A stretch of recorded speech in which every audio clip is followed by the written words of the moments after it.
that was our Whatanomics with the one and only Zach Strickland. If you haven't already, check out FreightWaves. A lot of good stuff there. But this is the shipper update. I'm Anthony Smith, lead economist here at FreightWaves. But I'm also here with Donnie Gilbert, and we're going to give you a little bit of a shipper update. And the first topic we got here is going to be the Logistics Managers Index in the blue line, and in the orange line we have our very own Outbound Tender Rejection Index. So if you're not familiar with the LMI or the Logistics Managers Index, it's a composite index that's kind of similar to the PMI. So the PMI is put out every month, and it's going to be a survey based around the number 50. It's a diffusion index. And so anything above the number 50 is going to be indicative of expansion within the industry, while anything below 50 is going to be indicative of contraction within the industry. And in the latest month, we see a reading roughly right around 75 percentage points for the LMI. And again, that's going to be here in this blue line, and that's going to be a slight upward movement, and again, the second highest reading on record. So talking about the LMI, what goes into it is going to be a composite measure of 8 different indicators. We're looking at inventory levels, inventory costs, transportation capacity, transportation prices, warehousing utilization, warehousing prices, and it goes on. It's going to be put together by a bunch of qualified college professors and institutions and things like that.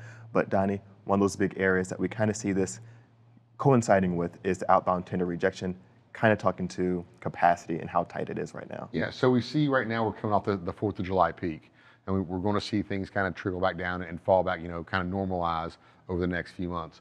We've seen a solid increase over the LMI over the past, several months.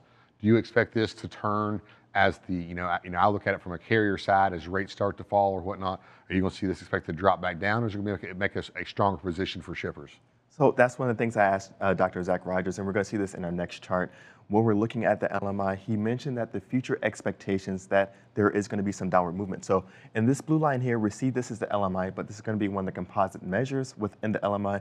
This is going to be transportation prices. And so similar to the outbound tender rejection index, it moved down slightly, but it's still historically high. Same with the LMI transportation prices. It's at an 87.27. So if you remember, anything over 50 is indicative of expansion. So an 80 is very much still in expansion territory, but there is some downward movement. There is some subtle decline. And so that's one of the things that we talked about with Dr. Zach Rogers was what the future expectations were. So there was some expectations of more capacity entering the market, and that's some of the things that we're going to see in the next chart here.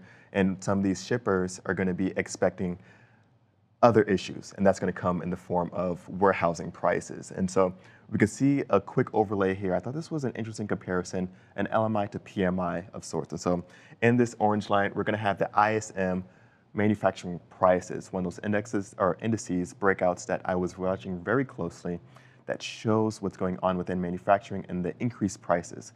The LMI has something similar for warehousing prices, and we see that steady increase really overall month after month after month, showing that there's increased warehousing prices, there's increased manufacturing prices, and really, Donnie, we're also seeing increased prices across the board, even when it comes into rates. Yeah, so we see that rates might be starting to dip back down, but they're still, as you said, here we're still at averages of 25 to 30% between dry van and reefer, which means, yeah, they might be getting, easing up a little bit, right, but they're still extremely high, which we kind of see in this index as well. As you said, it's 87.